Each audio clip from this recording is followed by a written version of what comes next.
Nestled at the confluence of three mighty rivers, the Essequibo, Cayuni, and the Mazaruni, Bartica is popularly known as a gateway to the interior. Home to a population of about 15,000 people, Bartica is used as a launching port by persons working in Guyana's interior, tapping into the rich gold and diamond mines. 178 years ago, while Guyana was a colony of the British Empire, the British government passed an ordinance for Bartica to become a town. Recently, President David Granger announced that come April 23, 2016, Bartica will attain the status of a town. The date April 23 is of significance, for it was on that date 178 years ago that ordinance was made. I made a promise when I was campaigning, and I promised that Bartica will be a town before the 26th of May 2016, the 50th anniversary of independence.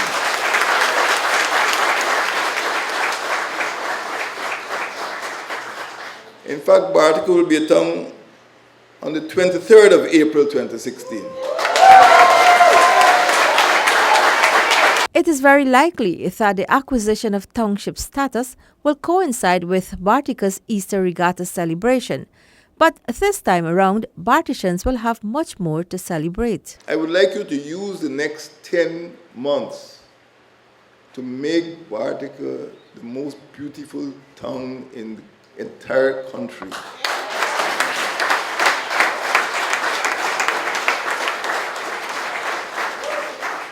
There are economic reasons for that, there are health reasons for that, there are political and social and cultural reasons for that.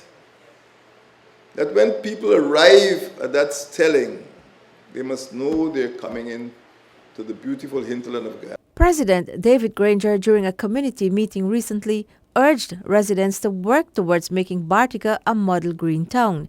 And if properly maintained, Bartica could reflect the splendor of Guyana's hinterland regions. By a green town, I mean that you must look at your energy.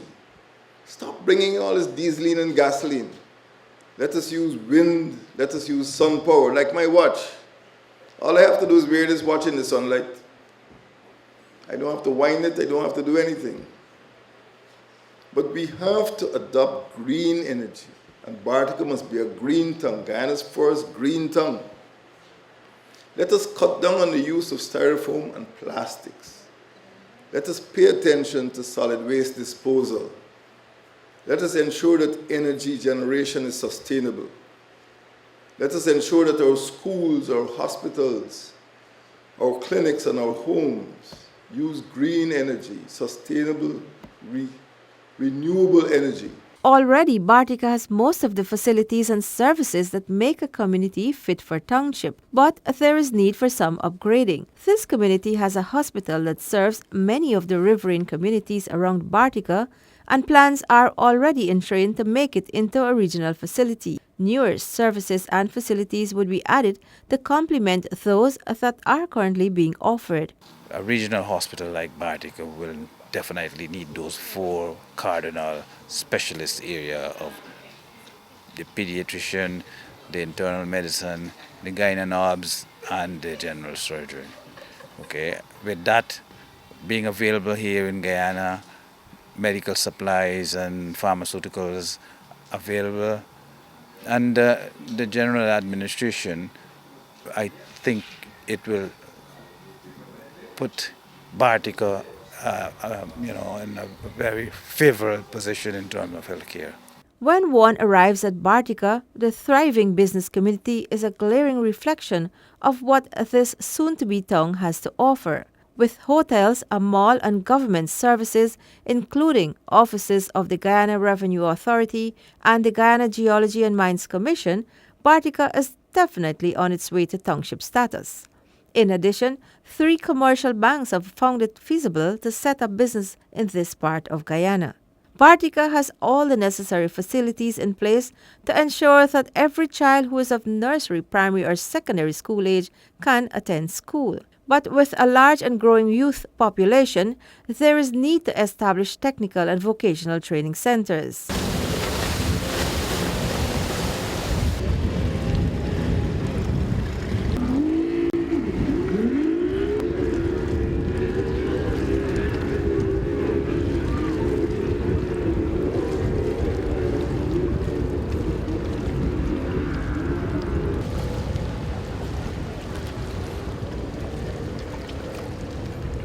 While this community also has several sports grounds, including the Bartica Community Center ground and a Mongrippa Hall playground and others, it is the hope that a state-of-the-art sports facility will be added.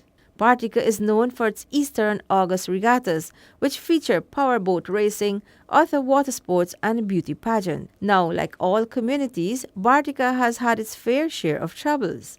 On February 17, 2008, the lives of Barticians were affected dramatically. On that night, a heavily armed gang attacked the community, leaving 12 persons dead, including 3 policemen. Today, a monument called the Monument of Hope stands tall in Bartica with the names of those killed inscribed on it.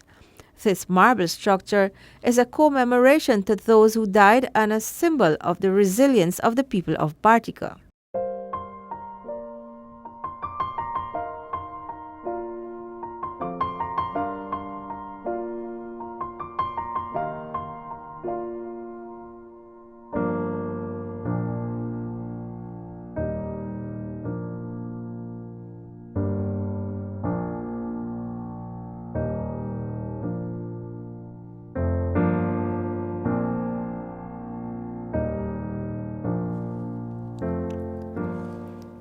Opportunities in the tourism sector are endless at Bartica, with stretches of white sand beaches that spread across several points around this community. A short trip upriver leads to some majestic rapids and breathtaking waterfalls. So if you're planning a vacation, why not put Bartica on your list?